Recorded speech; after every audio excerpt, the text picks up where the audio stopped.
My name is Sarabjit Singh, and on behalf of the Central Sikh Gurdwara Board, Singapore Khalsa Association, and the Young Sikh Association Singapore, I warmly welcome today our guest of honor, Mr. Alvin Tan, Minister of State for the Ministry of Culture, Community and Youth, and the Ministry of Trade and Industry, Mr. Baljit Singh, President of the Central Sikh Gurdwara Board, Mr. Harnek Singh, President of the Singapore Khalsa Association, all graduates, your families and friends, and all of you who have joined us today for the Sikh Graduates Tea Reception 2020. Given the COVID-19 situation this year, we have had to change our annual Sikh Graduates Tea Reception to a digital format. The Sikh community collectively decided that it is important, we must be determined to celebrate the achievements of Sikh graduates, especially so this year. All of you have worked hard to reach this milestone in your education. For some of you, it is likely that you will need to work even harder from this point, given the uncertain and volatile times. I want to assure you that just like how our community has come together to celebrate with you today, we will similarly come together to provide any help, direct you to possible opportunities, and as far as possible, provide you the support you may need. When our team at YSA started planning for the Sikh Graduates Tea Reception earlier this year, and just around the time of the circuit breaker, we realized that perhaps many of you may want more than just a celebration and recognition of your achievements. These are pressing and valid concerns of finding the right opportunities as you transition to the next stage in your life, whether it's for further education or employment. It is why we also invited all of you to indicate if you would like YSA to match you with mentors, and we are encouraged to see that several of you took up this opportunity. We have gotten updates from both your mentors and, of course, the graduates who took up this opportunity. And most of you have shared that this has been an arrangement that has worked well for both of you. At this point, I would like to express my gratitude to Mr. Prempal Singh Hundal, who was a master's graduate for the 2018 cohort. Prem reached out to us to offer his help with this mentorship effort for our graduates this year. Prem worked closely with our team at YSA to find best fit mentors for graduates based on their skills, qualifications, and their interests. We also had various individuals who readily offered to mentor and even provide valuable resources to graduates during this time. Prem and many others stepped up proactively, and they reached out to us to support this effort. Indeed, in times of crisis, we have seen many more individuals and groups organize and come together to help others in the community. I want to impress upon all graduates today that volunteering and serving in the community is not just crucial in times of a crisis. Many needs in the community will likely continue and require our attention, efforts, and resources well beyond this crisis.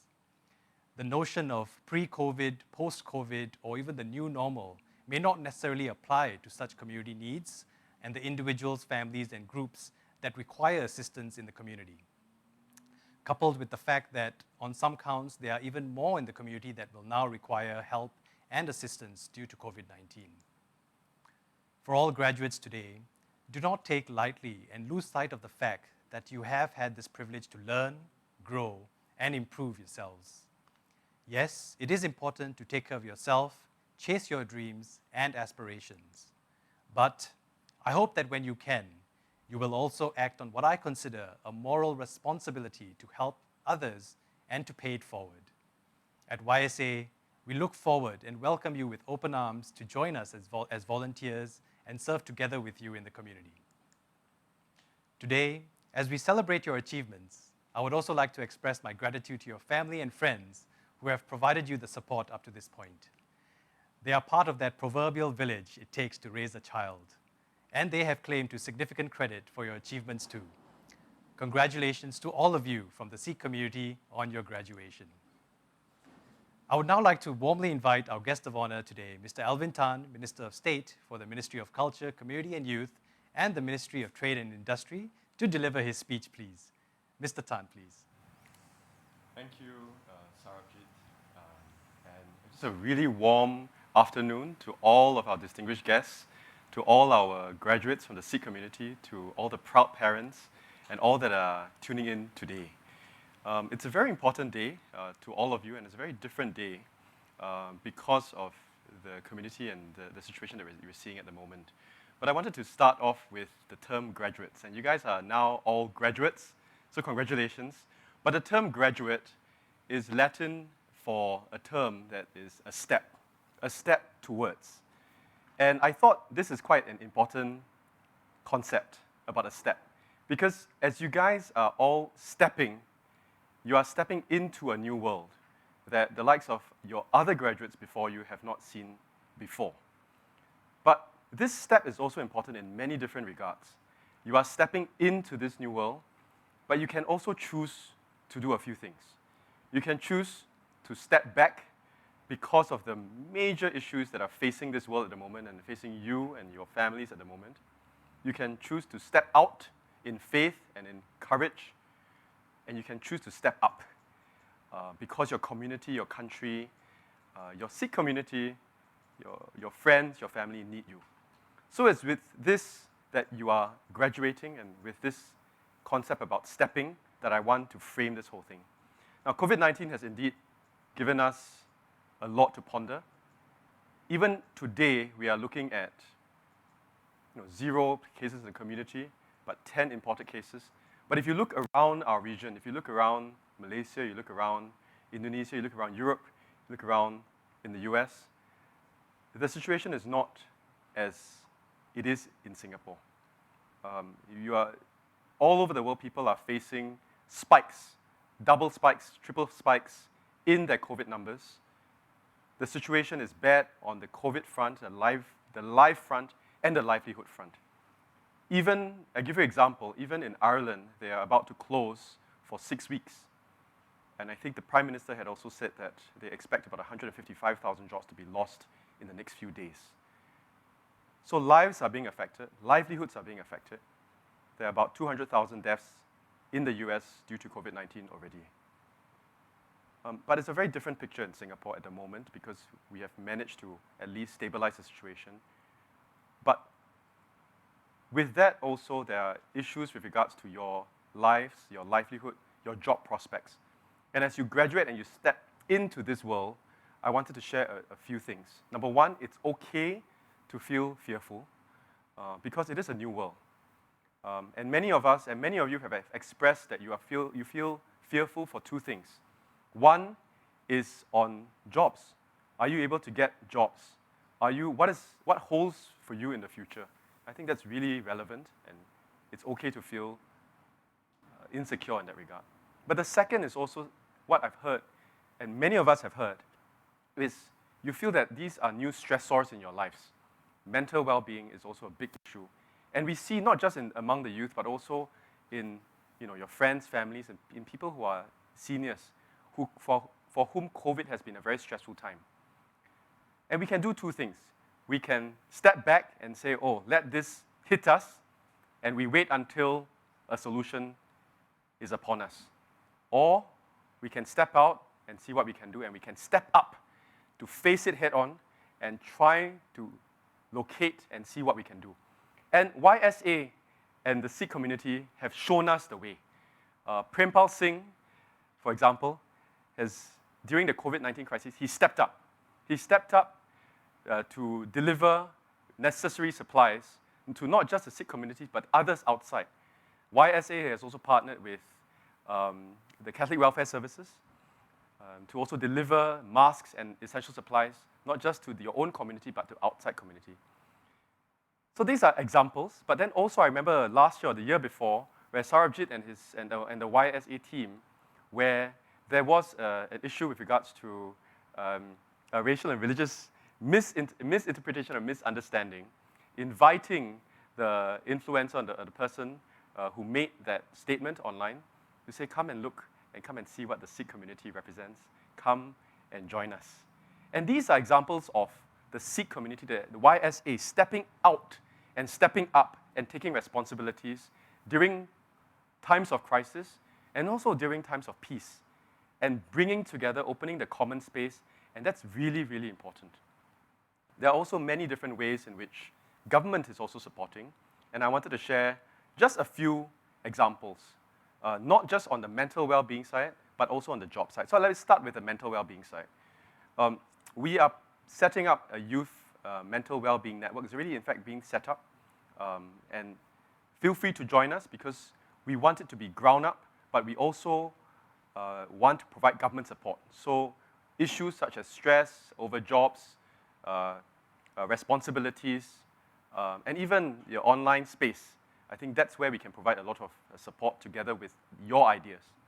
We're also having a national mental well-being task force that's being set up as well. So we recognize this problem at the national level, at the youth level, and also on the ground. On the jobs front, there are multiple ways in which the government is also stepping up and stepping out. How? There's a National Jobs Council, and there is the National Jobs and Skills Package. There is, for example, SG United Traineeships, and I met a few of the youth who have already signed up for it. I think there are about 20,000 that the government has approved of traineeships, placements, and about 1,000 thus far youth that have signed up for it. And why is it important? It's important because in many different countries across the world, the youth, because of the COVID-19 crisis, are deprived of work opportunities.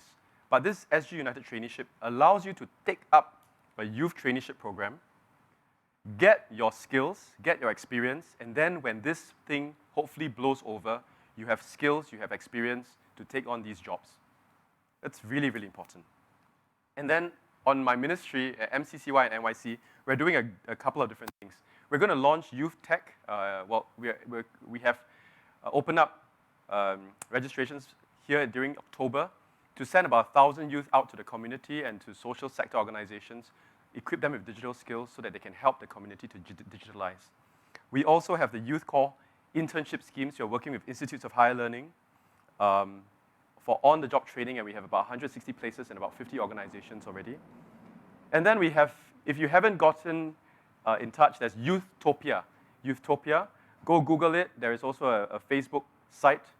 What Youthtopia does is that we have resources helping you to connect with jobs, skilling opportunities, and resources on mental well-being and the likes. So there are many things that government is doing, but government, YSA, and many other organizations have to come together to put this together for every one of us. So I also know that there's a Sikh term called Chardi Kala. Is that correct? Chardi Kala means that, how do you stay resilient, optimistic in times of darkness?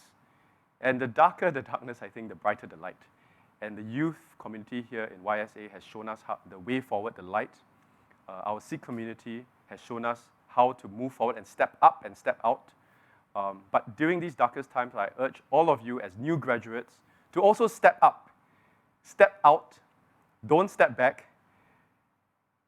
harness this Chadikala, and be the graduates that you want to be today.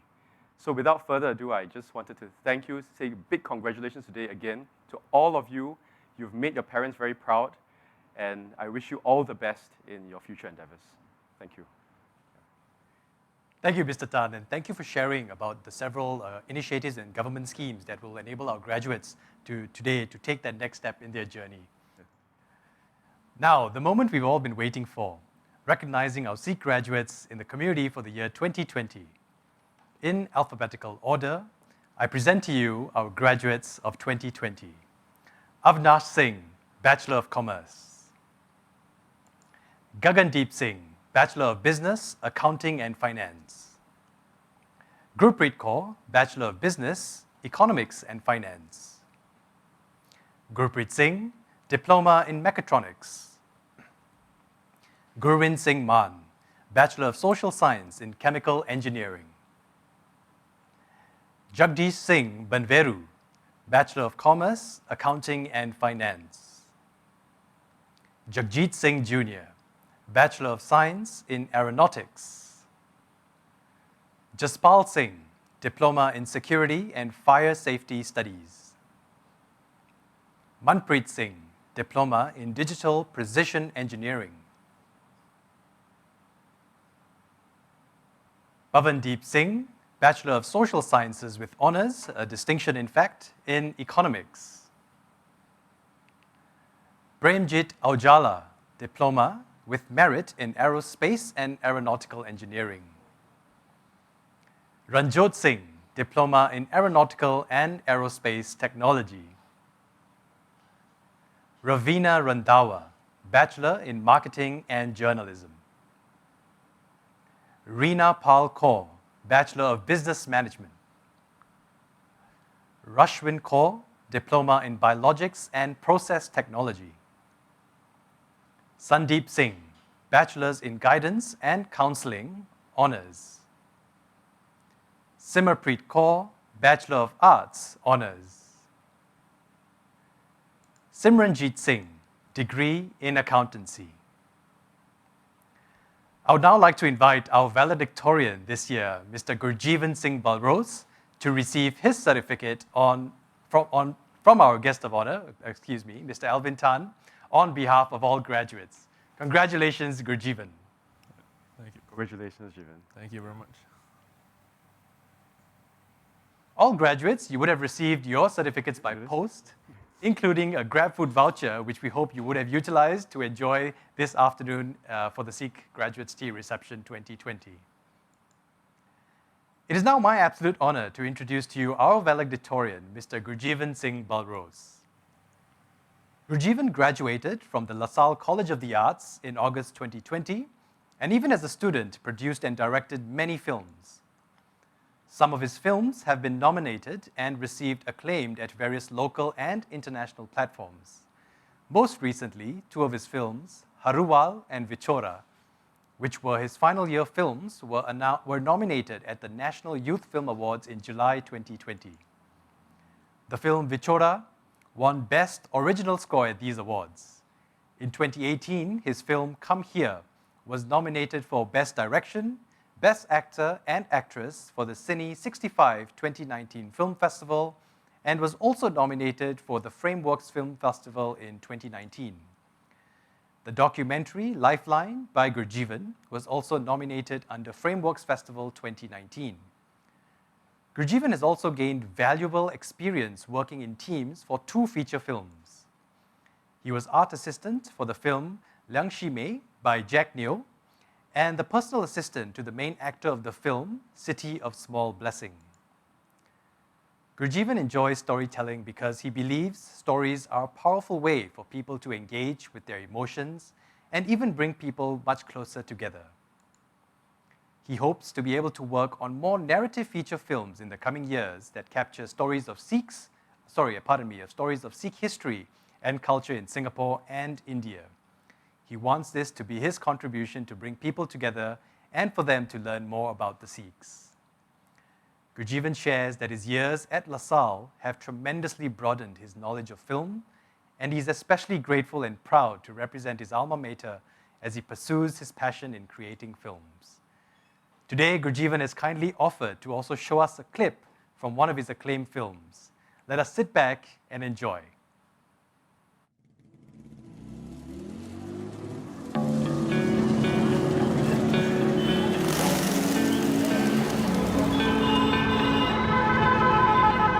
Dad has this land about 17 acres. We should really go one day to go and see the land. My dad used to always tell me stories about Haruwal. For once I need to see how Haruwal is, where my father's land.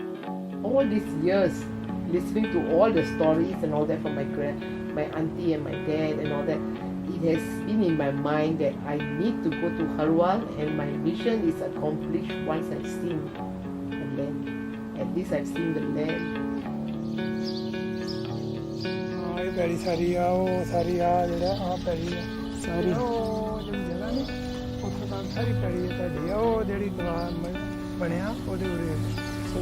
Every here is Haruwal, man.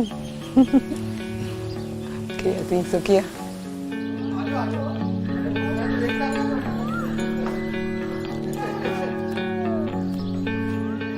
The moment you step your feet there, something like a miracle happens. I mean, you can feel it. You can feel the emotions and vibration. Huh? But it's not to be.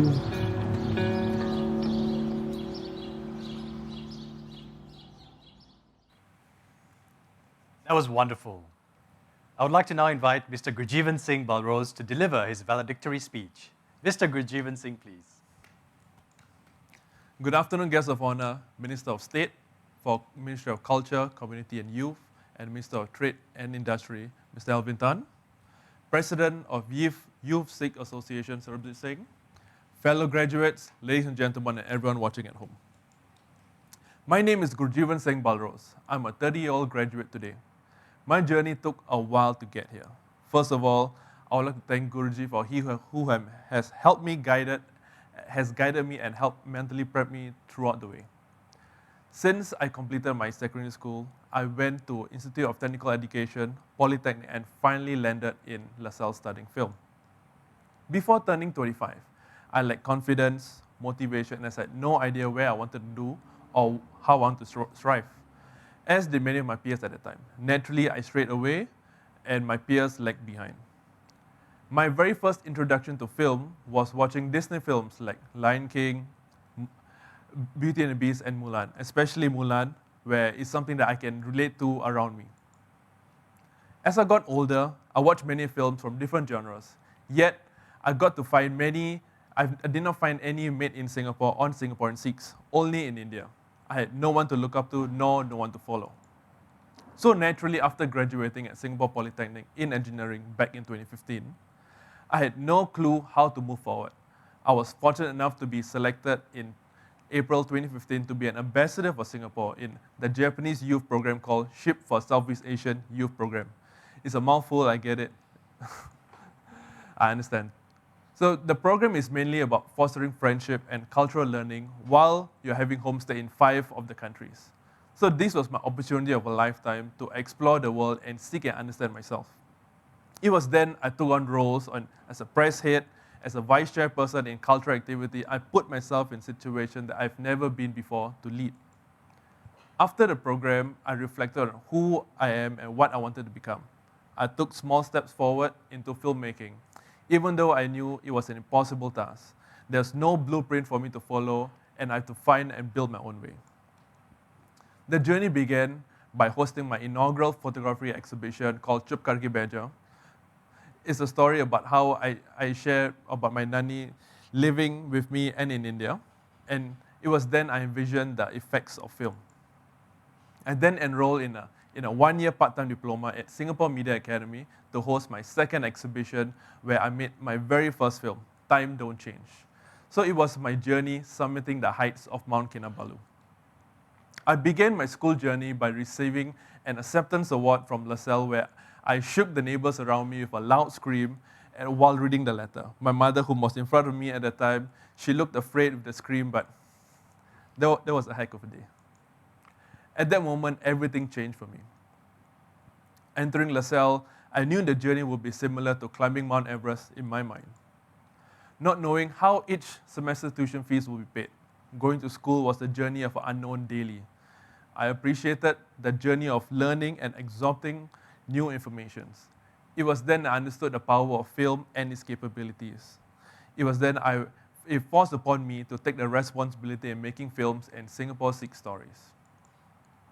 Oh, the pain of each semester knowing when the tuition fees are up, somehow, some way, it ended up settled. So it amazed me till today.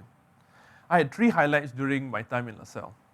First, my short film, Come Here, Etea, is about an experience about my nanny and I, where she washed my hair for the very first time as a young boy. I got my masi and my cousin to play the role. So this film, it was screened at the Cathay Cinema, along with many other films in a Cine 65 film competition. Looking at non-Sikhs watching the stories, I was amazed at how they were watching a young boy with long hair watching. It's a very personal moment, and they were very impressed for the story. Secondly, was the making of Harwal. I got the opportunity to tell a story about my grandfather's land back in India. It was my mother's first time visiting his land. It got her emotional, and the film eventually got selected to be screened along with 4 other short films at the Capitol Theatre. It was an astonishing experience watching my mother relive her experience in India on the big screen. She told me she had never pictured herself in that way before. Now the film has been selected in Toronto Real Asia Film Festival, November 2020. Thirdly, I took the opportunity to make an India partition film for my final year. The journey on meeting everyone who shared their story with me, my crew who went to the village to film and also got the chance to cross the Pakistan border. This is my biggest achievement to date. How I coped my time in school was listening to Kobe Bryant on his Mamba mentality. So don't think about your legacy. Focus on improving every single day. Keep putting in the work. One day, you look back and you see how your journey unfolds. What I learned during my time in school was having a support around you is important, but only you are the person who can make it possible. If you want anything, you are the only one to make it happen. You are the only one to make your dreams come true. Graduating in an unforeseen time during the COVID pandemic set another enormous bump on the road on my journey to Singapore cinema. All I can do now is focus on myself and take small steps forward. To my fellow graduates who are watching at home, I wish you the very best in whatever you strive to do in your career and life. Keep moving forward. I leave you this quote that I live by. You have brains in your head, feet in your shoes. You can steer any way you choose. Finally, I could not have made this journey possible with all these people. I want to thank my hardworking mother who sacrificed a lot for me to do what I wanted. You raised me to be a better person, and I hope I made you proud. Next, my wonderful sister Sharon. You are the one who taught me on art and storytelling from a very young age. You inspire me with your creative works and how you help others with your craft. I'm still waiting for you to publish your works. My brother, who was a beautiful painter when he was in teenage years, he taught me the discipline and taking actions moving forward. My sister-in-law, Nimurta, you have always boosted me with your bubbliness spirit when I'm down. You always keep me informed to keep on going.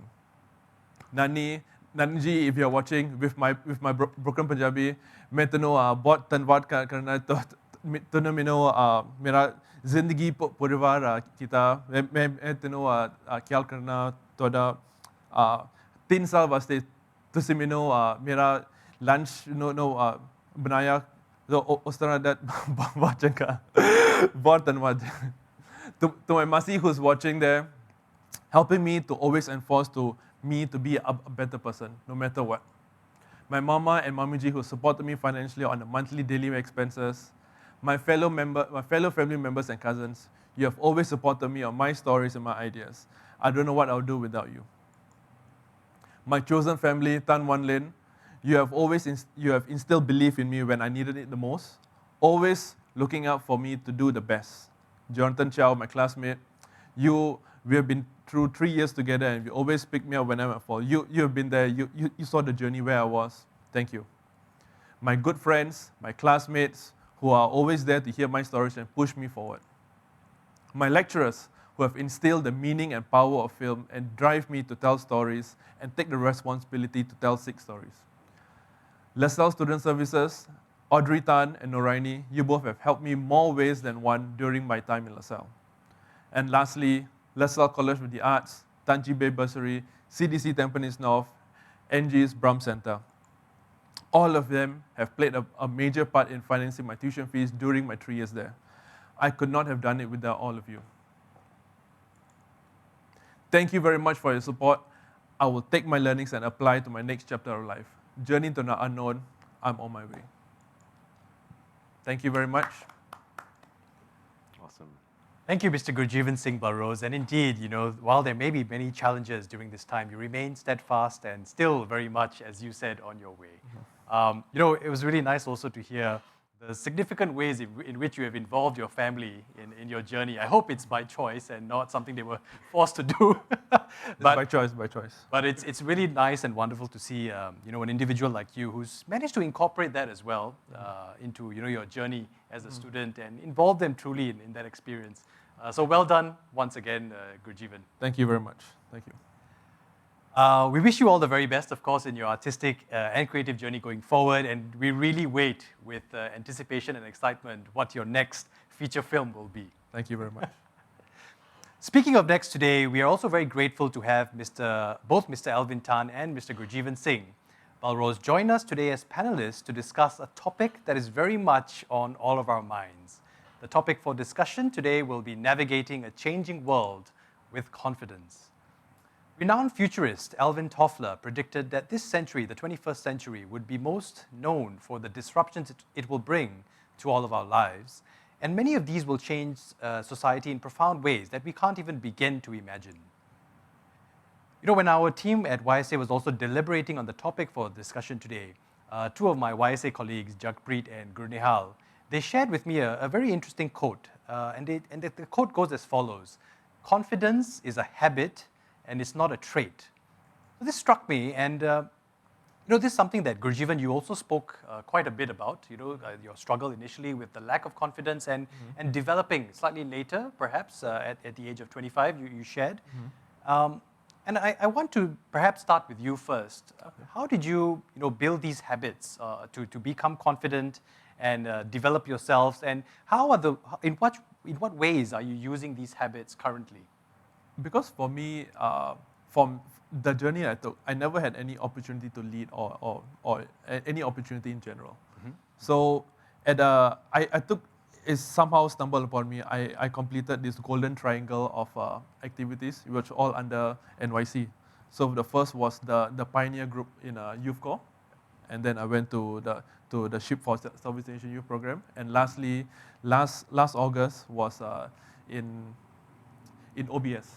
So all these three programs helped me understand to who I am, because first of all you need to share and break out what you want to do, and then you move forward. First, I need to be placed in a certain event to take a lead, fail on a regular basis, which I've been doing every single day, and then you learn from it and then you move on.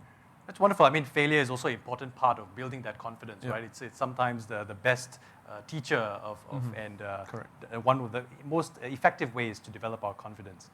Mr. Tan, many of us have observed, and you also rightly pointed out, and we've recognized that there have been many steps, efforts, and initiatives by the government to help all groups in society, especially during COVID-19, and of course not just limited to graduates during this time.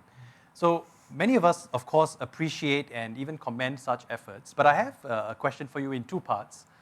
The first would be, in what way do you think individuals like our graduates also need to be proactive when it comes to seeking opportunities? So while there are all these schemes and initiatives there, I think we would all agree, it does take two hands to clap. So how can graduates themselves be a little more proactive? And in your opinion, do you see this, do you observe that this is the case, where young people are in fact proactively stepping out to help themselves?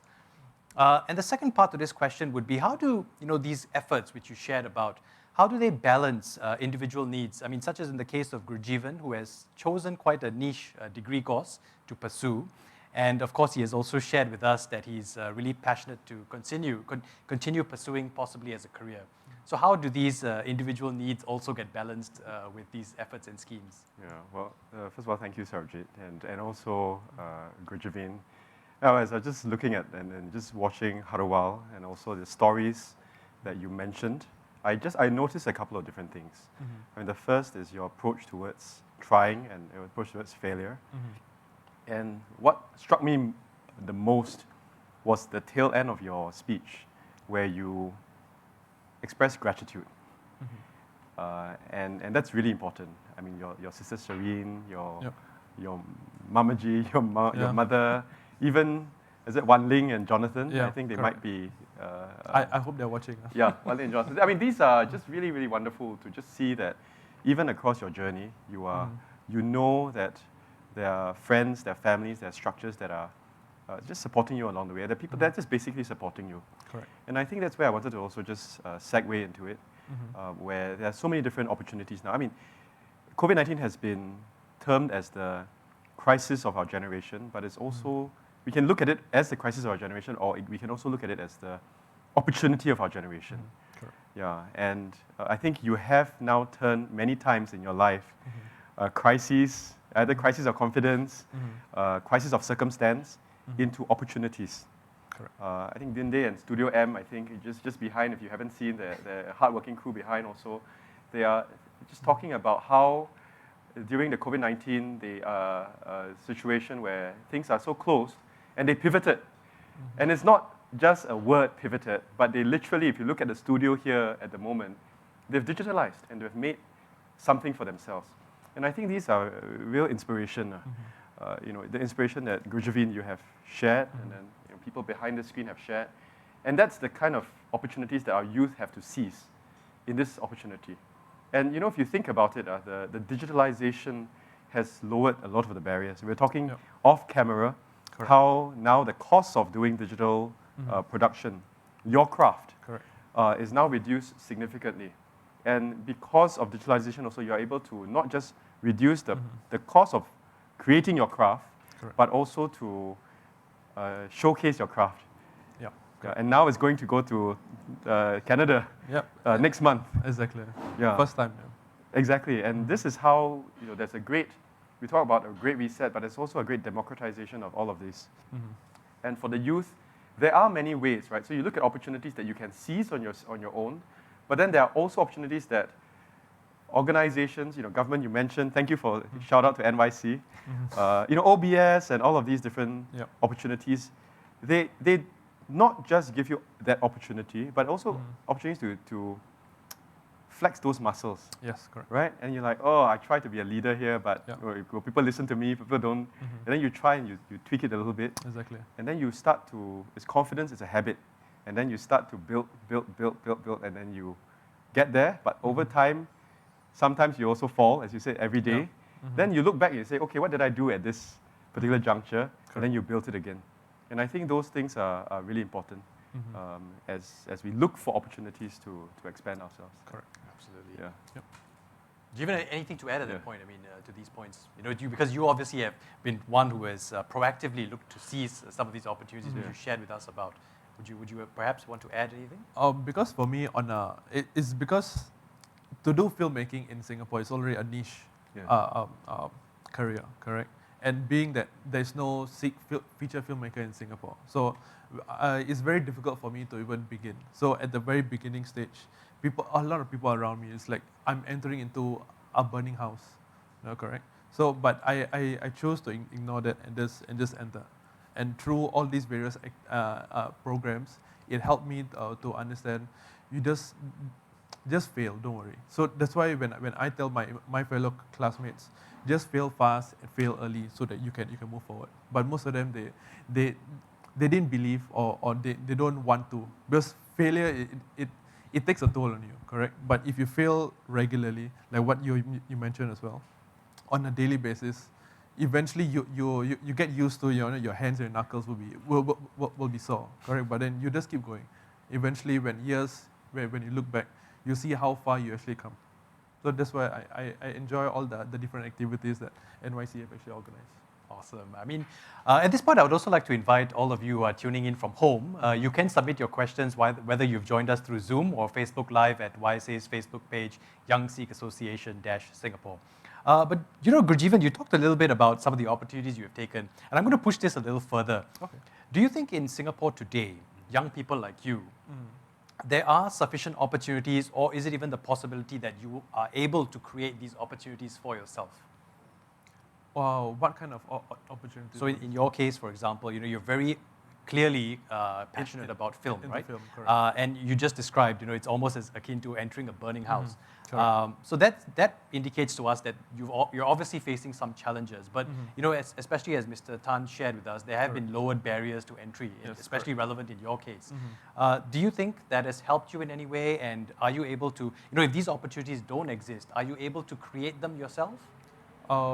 Yes and no. Okay. So yes, there are opportunities because given now the government has given the traineeship, because for everybody from the month of May all the way to now, it's very difficult to even start for all the fresh graduates at home. But then again, what they have given is a very good start, and I've applied to a host of them, and eventually all they get back to me is like, we like who you are, we like what you represent, and it's okay.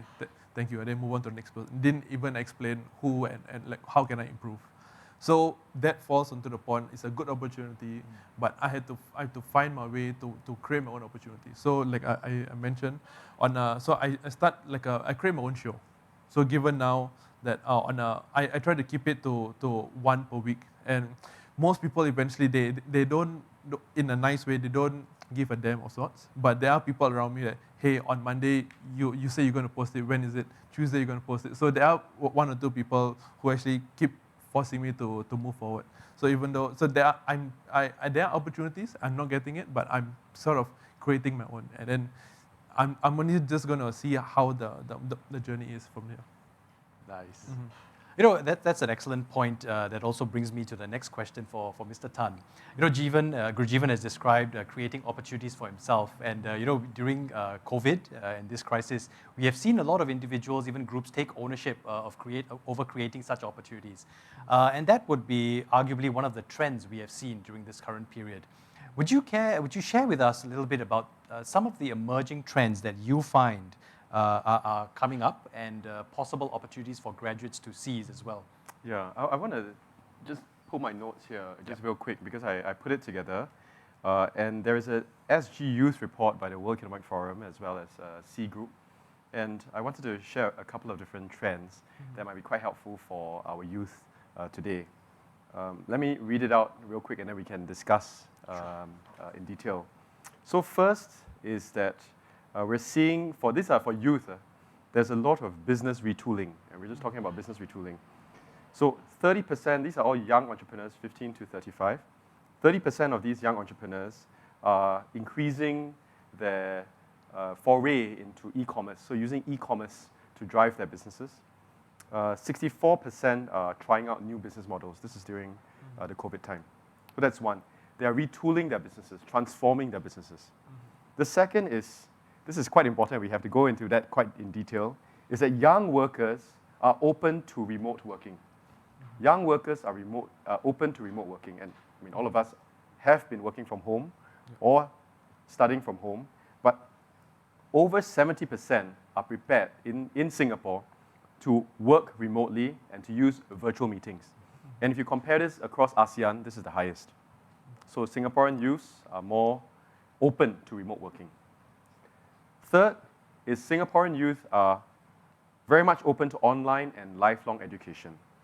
So the survey shows that 60% will continue to learn online post-COVID. 60% of Singaporean youths. And over 50% picked up new skills and learned new ways to do things. So this is online and lifelong education. And the fourth is a bit more specific, it's e-payments. E-payments.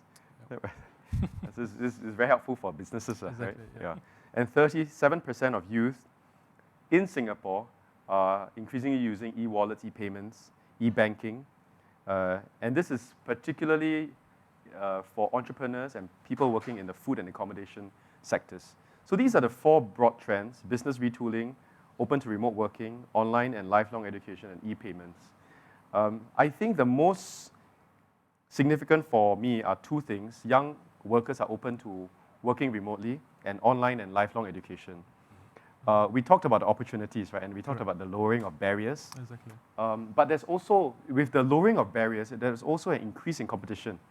Because your films will then also be in this big marketplace. Exactly. There's Haruwal, there's going to be so many others you're so many competing others. against. For eyeballs, right? Eyeballs, Yeah. right? I think when I was at Facebook, I think the general is thought was that you get 1,500 pieces of content a day. You know, how do you then capture those eyeballs? Yep. But in the same way also, although youth are prepared to work online more, then you can work online anywhere and everywhere.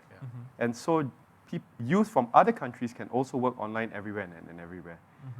And that's a very important point, because can you then compete with somebody in Sri Lanka or Toronto or Beijing or Dublin, you see? Yeah, if you can work anywhere. So then what is our competitive advantage? How do you distinguish yourself to the youth in Dublin or Beijing or Sri Lanka or Pakistan or Korea? That is very critical. And that's why the second point which jumped out at me is this online learning and online education. You know what, if you read the New York Times just about 2 days ago, it was on the Straits Times, but it's an article by Thomas Friedman, and he talked about just-in-time training. So now, if you do courses, 4 years, 3 years, 4 years, they're saying, what he's saying is that the half-life of a skill, that means the relevance of a skill, is the half-life of a skill is getting shorter. Correct. That means your skills get obsolete very, very quickly. And so you do 4-year course, 3-year course, it may not be relevant by the time you graduate. You have to constantly upskill, and that's where you become more competitive in this flatter world, you see. Yeah, so I think those are the trends that I thought, and I just want to pull out these two trends that might be really helpful for our graduates online. Yeah, that's true. I'd just like to check with the crew, are there any questions coming in from our audience at home? While we get those ready on standby, I'm going to push that point further. Yeah. You know, you talked a little bit about while there is that opportunity for increased participation, but at the same time, or rather the other side of that coin would be the increased competition. And because you're also MOS at MCCY, I would just like to perhaps hear from you your thoughts on, you know, what are some of the implications, therefore, in society going forward? I mean, if we are digital and we don't have that kind of physical proximity in the way we go about our work, would that have impacts, or would there be implications for society? And by the same token, many would argue that we already feel a heightened sense of competition, and you've just shared that this might be a situation where that competition will stiffen even further. I was just wondering your thoughts on, you know, what would this imply? What implications would there be for the way we work, live, and even possibly play in Singapore then going forward? Yeah, I think it's a very, very important question. I don't think there is a clear pathway, but there are some clues that we can pick up along the way. And there are, you know, people like Jeevan, who is also giving us some clues. And people behind the screen right now, Studio M, they're also giving us some clues on how to navigate this arena. I think there are a few things. The first is, coming from a tech background, you can search for everything and anything online now. So knowledge is not a preserve of a privileged few, but it is democratized. People can pick up different knowledge. It's the interpretation of knowledge that's very different. And it's how you use that knowledge that you find on Google or wherever else that is important. And you can pick up any skill anywhere. Very true. Coursera, Udemy, YouTube, LinkedIn Learning, everywhere you can pick it up. What you do with those skills are important. And even things like coding and everything, it's not difficult to pick up. You can go and learn Python online, any of this. But what is a little bit more difficult to pick up, and that could be our advantage, is the cultural quotient. Cultural quotient. I will not know as much about Singapore or the Sikh faith than you. And there is an upside, right? Because the community don't know a lot about the Sikh faith, but you have that, and you're promulgating that. In the same way, for us, I think the government has this Asia Global Ready program, pushing our youth out to understand Southeast Asia. And those kind of understanding of Indonesia, you know, Philippines, the Southeast Asian geography, I think those are important, in which a youth from Ireland or Beijing or Pakistan or Canada may not know. And then when these companies want to come in and enter into these markets, who are they going to look for? People who have those hard skills, but also the cultural skills that our youth, if they take it on, they can possess. Wonderful. I mean, in fact, GurJeevan very proactively as well. You went for that program, right, by NYC, that ship for... Yes, correct. Yeah. Maybe share with us a little bit about your experience in that, and what were some of your key takeaways, and you know, how they've benefited you even up to this point? Because for me, one is, I was never being able to travel in like 5 different countries for one, correct? So there's this, like, for me, it's more of to explore the world of sorts. But the very fact that I'm in every household, I went to like a very big house, I went to a very small house.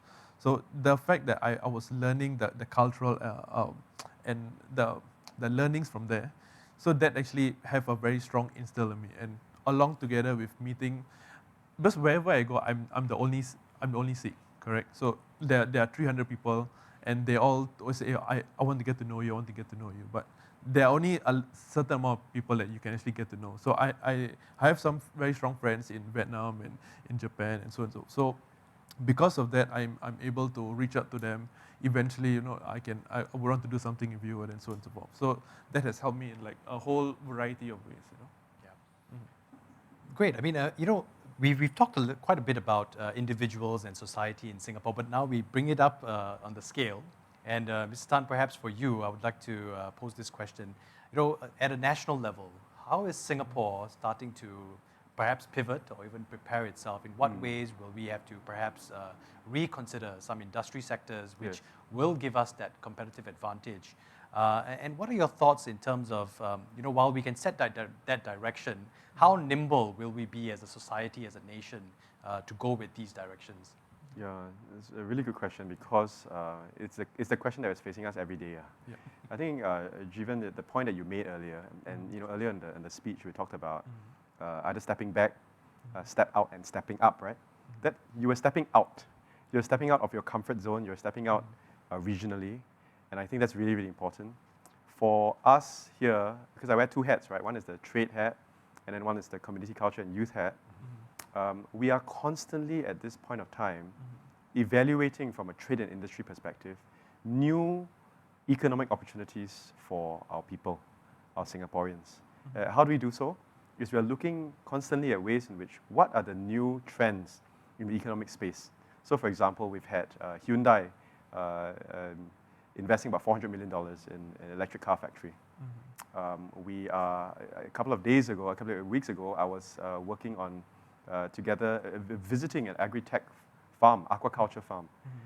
These are interesting kind of jobs because you are looking at ways in which to increase food security, but then also sustainable ways of creating food. Food sources, milk, fish,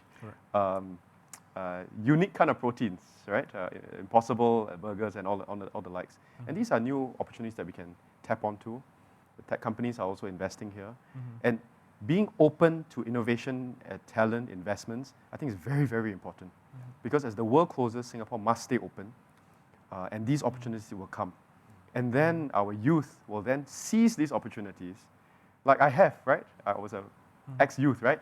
And then I seized these opportunities, and because these companies are here, you take this on and you learn, you pick up the skills, you learn how to do things, and then you start to build. Yeah, so those are, we can step back and let the world pass us, or we can step out, welcome the world, make sure that these are new opportunities that are coming in, and then our youth then step in to these new roles and these new jobs and these new opportunities, and we cannot step back. Yeah. Absolutely. Yes. Absolutely. Thank you. We're going to try and get some questions from the audience at home. Once we're ready, we could have those questions come up. So there's a question for Minister. How does COVID-19 change the career trajectories of today's graduates compared to those before them? This is from Mel Minderjit, so it's good to know that Mel is watching from home. Of course, former president of YSA, but increasingly still very much involved in the Sikh community and beyond. And Mel also has shared with us some examples, such as more contract work, different salary projections, and possibly even more freelance work. So Minister, Mel's question for you. First of all, hi Mel, and Sarojit wants me to show the cup, so I don't know whether you can see that. But the reason why I raised the cup also has a meaning, because again, coming from the social media companies, it's quite interesting. We're seeing, because Mel, you're talking about the career trajectories, right? Yeah. And what I've seen in the early days of the tech world, as it were, a lot of folks are looking at ways in which to develop content, just as Jeevan, you're developing content, but then also how to monetize content, right? And you monetize content, you create a revenue stream for yourself, right?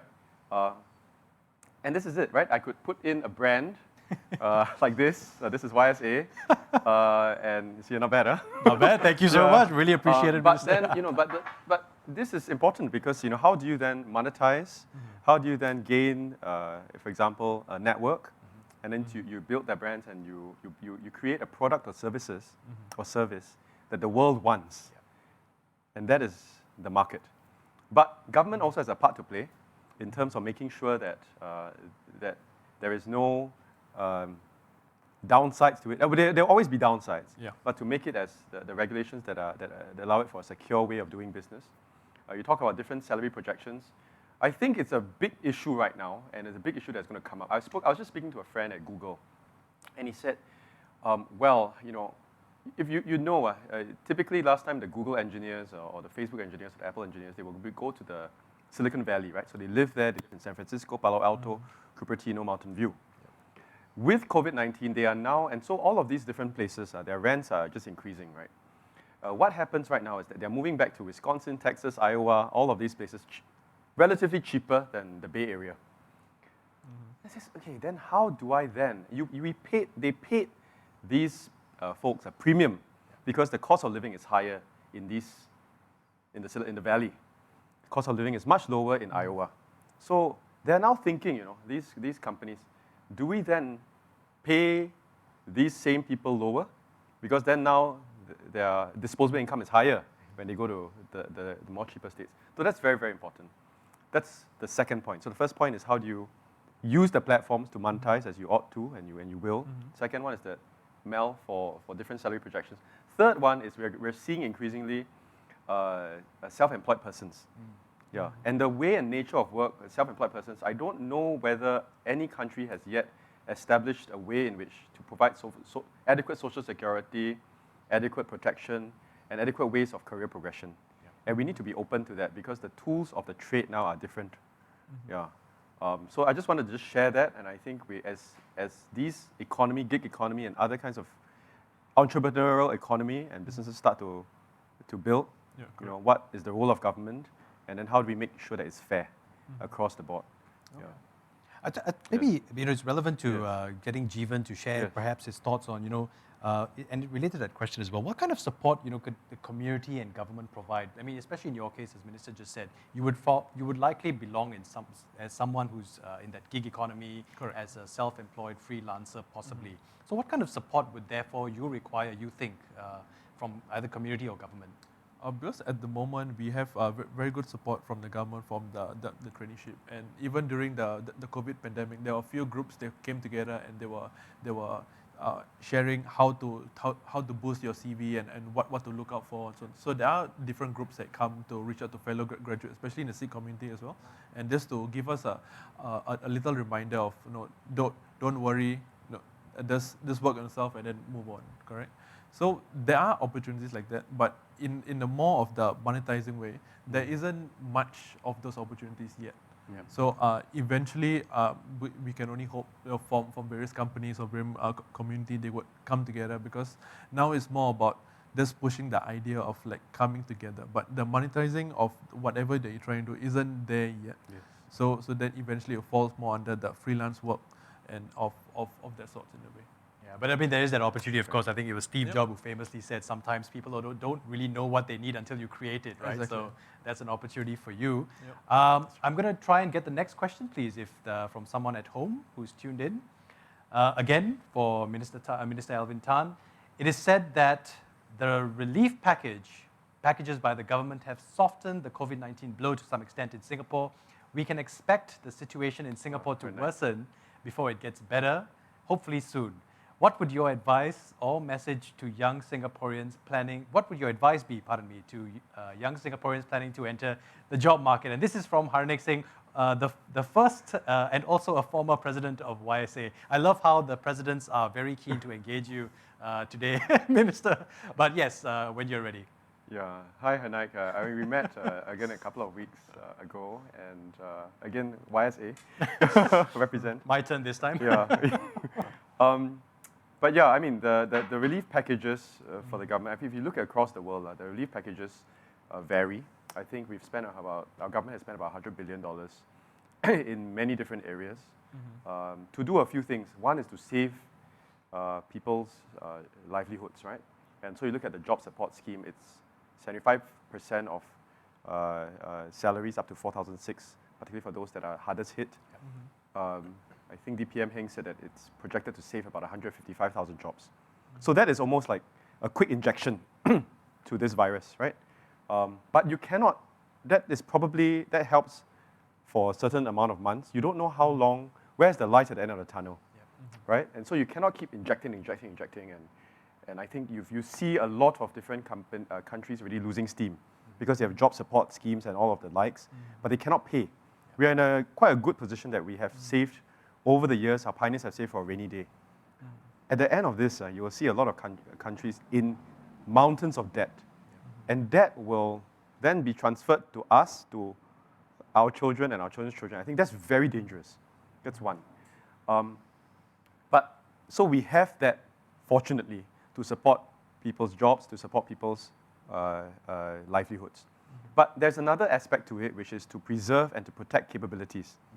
But not just to preserve and protect capabilities, that means all of these things, digitalization and everything, but also give them a shot in the arm to say, okay, now the winds are terrible. When the winds pick up, your sails are ready to fly. And so that's this SG United traineeship program. I think it's very important. It gives our youth, at least a chance to get onto the workforce, get those skills. I did internships I was young. I did non-paid internships. But then I can put it on my resume. I put it on my LinkedIn, I put it on my resume, and then I gain those knowledge, the skills, the confidence. And then I also graduated from a recession, the financial crisis when I did my master's. Bam, 2010 financial crisis, right? 2010. But then those internships, like the SG United traineeships, help me to get those skills. And then when the winds start to pick up again, you fly. Yeah. So this is really, really important. Go take on this SG United traineeships. Go hustle. Hustle on LinkedIn, hustle anywhere else. Try new things. Ask for a job. You will get rejected many, many times. Yeah. You get rejected so many times, but you just get one chance, you push through, and then that's the way to do it. Yeah. I'm just going to add to this question, Minister. Yeah. So perhaps you could just elaborate a little bit about, in terms of skills, where are we strong as a society, and perhaps what are areas where we could improve? Yeah. Well, I think I was quite pleased because I think the Ministry of Education always says you have the PISA scores, and don't give it short shrift because it's quite important. You have those technical skills. But recently, the OECD scores about our youth, it was quite interesting. It says our youth is one of the best, I don't know whether it's the best, one of the best in the world in understanding like world affairs and different cultural nuances. I think that's really, really important. In fact, when I was at LinkedIn, we looked at the top in-demand skills. And of course, the top in-demand skills, if I can remember, is creativity, collaboration. These kind of softer skills, you'd be surprised. You thought that it's technical skills. But it's creativity, collaboration, resilience, etc., that companies are looking out for. Companies are looking out for. I think those are very, very important skills to develop. But I'm quite worried about one thing, and I hope that our youth will start to continue to build this, and we've seen a lot of it happening. But it's about grit and resilience. Yeah, about grit and resilience. It's very difficult because you are in a crisis of this generation. But you build that muscle. I think that's really, really important at this point. GurJeevan, do you agree? Grit and resilience would be something that we have quite a bit of work to still do. I would definitely agree, but because for me, I've learned and understand where I'm trying to go. So I'm down for the grind, but I'm wondering whether for others, how far do they take the rejection? Because there's only a certain limit, correct? Eventually, they have to move on and so on. So would that be, in your opinion, was there a particular time frame or something like that for anybody who's out there trying to apply for something, they keep on getting rejected, or just keep on staying in their lane? Yeah, well, I don't have the best answer to that. I just only No, in your opinion. I just experienced it myself because I remembered applying for university after university. I couldn't get into local universities, by the way. I repeated a year. I failed my A-levels, and I didn't test well. And I remember just applying for university after university and then getting rejection. But one or two gave me opportunities. And then, but it's after many, many applications. Jobs also. I applied to so many jobs and it's, sorry, cannot. didn't reply you, right? Many times you get no replies. But then I just tried interview. Interview also, it's a little bit, I didn't fit in the company, but with every interview that I took, then I realized, okay, I should have spoken better here. I need to sharpen this. I need to sharpen this. So I took every interview, failed interview, as a preparation for the next one and the next one and the next one. Then you become better, and then you feel, okay, maybe I narrow down, and then this is particularly the path that's probably better for me. Correct. But you don't try, you don't shoot, you don't score. Your favorite is Kobe Bryant, right? My one more generation is Michael Jordan. I hear you. Yeah. Yep. True. Yeah, because I agree on the fact that to just keep on trying. Because even though there's endless, but I do believe that there'll be a point in time where you take all your learnings and eventually you will get something. But it's just how far are you willing to wait? Correct? But you're not just static. You are developing skills Yeah. and experience while you are trying. At the same time. Yeah, Correct. yeah. I mean, I suppose through that process, you're also hardening yourself, and that in its own is possibly something that you could fall back on, as you go along that process and journey. We have one more question for GurJeevan, and this is coming in from Kanesh. How do we give our parents confidence that filmmaking or the arts are something sustainable in Singapore?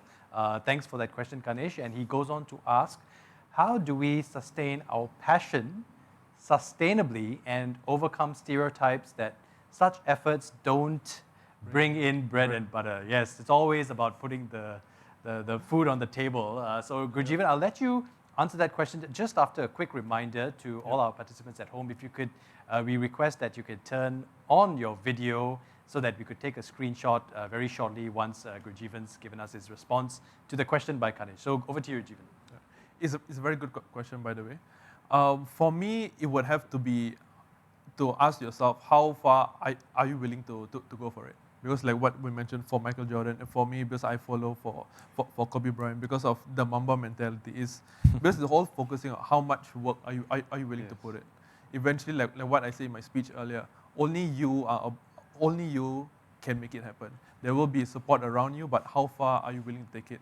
Yes, you may not get a certain amount, you may not eat now, or you will not have you're not bringing your bread and butter, but eventually over time it falls onto how badly do you want it, and eventually the people around you, they will change.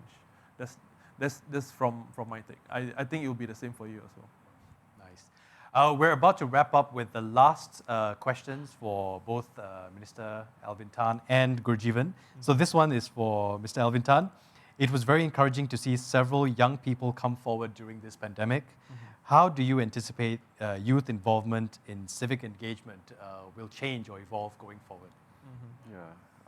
Well, thank you for the. This one. Oh, this is the one? Oh, wait, hang on. Is that from Yes, Jagpreet? this is from Mr. Jagpreet Singh. Yeah. Thanks, Jagpreet, for that question. Yeah, thanks, Jagpreet, for the question. I think, yesterday I hosted the winners of some of the award recipients from the President's Volunteer and Philanthropic Awards. And we've seen a lot of different people coming up during the COVID-19 crisis. And of course, YSA played a significant part as well. And I'm always of the view that we need to build society's muscle and resilience, and the ability for them to take on those opportunities and responsibilities. And you can see, right, people are coming together, helping up our guest workers, helping out our seniors, like Be Kind Singapore, like It's Raining Raincoats, it's like Anil David from Agape, and many others that they just step up into the plate and then come up with opportunities to serve. And you don't, it's not just something that is do good, but you also develop some organizational skills and leadership, as you mentioned. Because you cannot just like, I just want to do give, right? But you need to have organizational skills, you need to have leadership, you need to have administrative skills, and these things come to bear. You're making a difference, but then you're also developing these skills so that you can then transfer those skills to workplaces.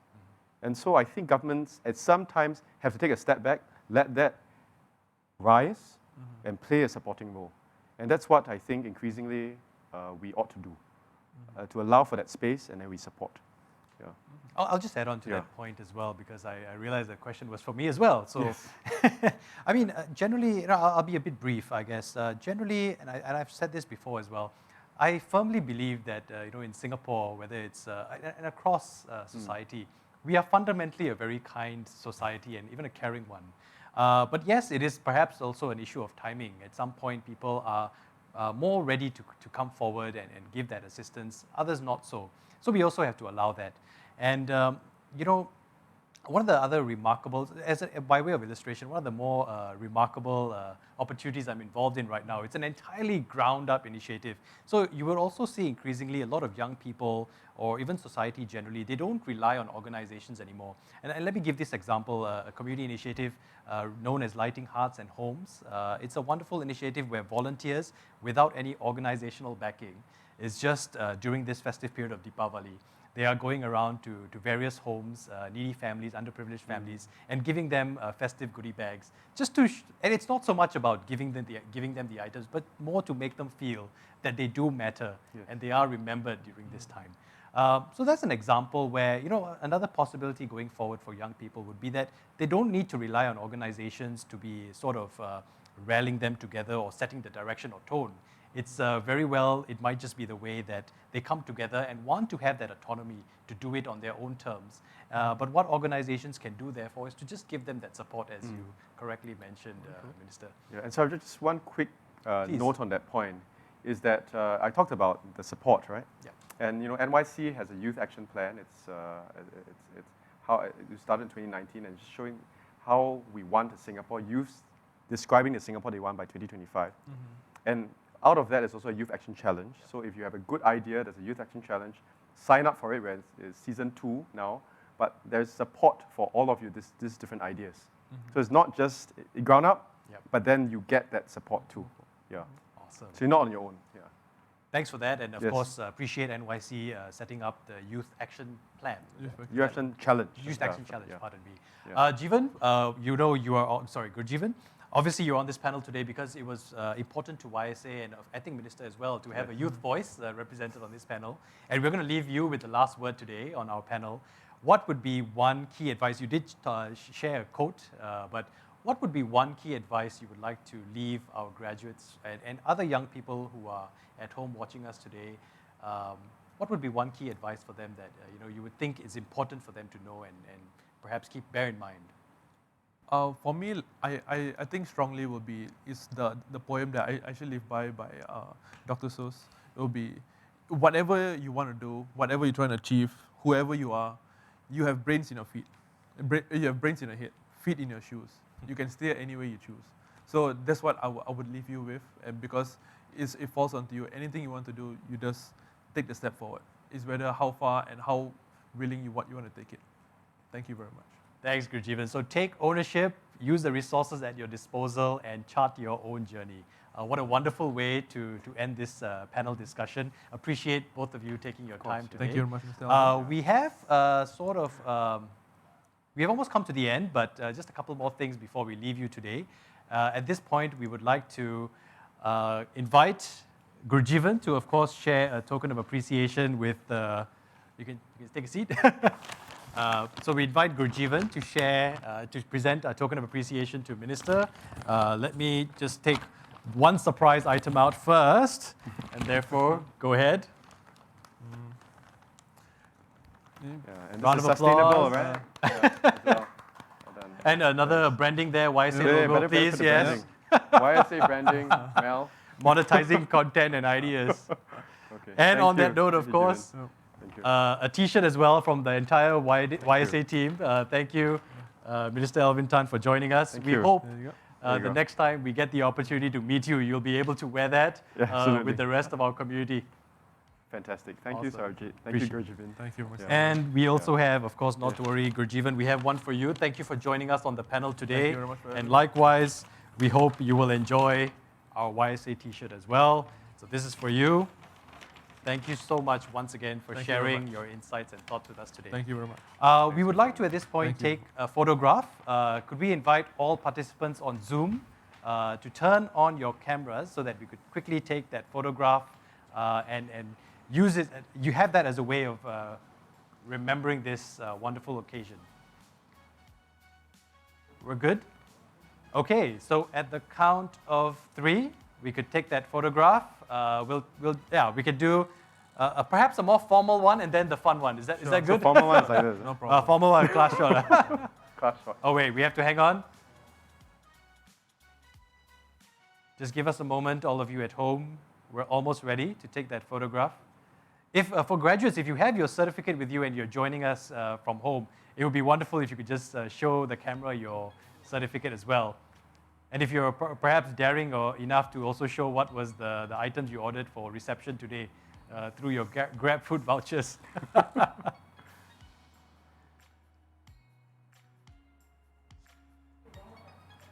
We're okay?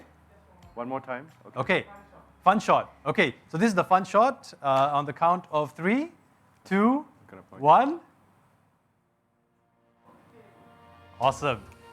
Thank you all All right. once again for joining us today. Thank you very much. And on behalf of the Central Sikh Gurdwara Board, the Singapore Khalsa Association, and the Young Sikh Association Singapore, I would like to congratulate all our graduates once again, and thank you for attending the Sikh Graduates Tea Reception 2020 Digital Edition. Take care and stay safe. We hope to see you once again very shortly at our future events on YSA.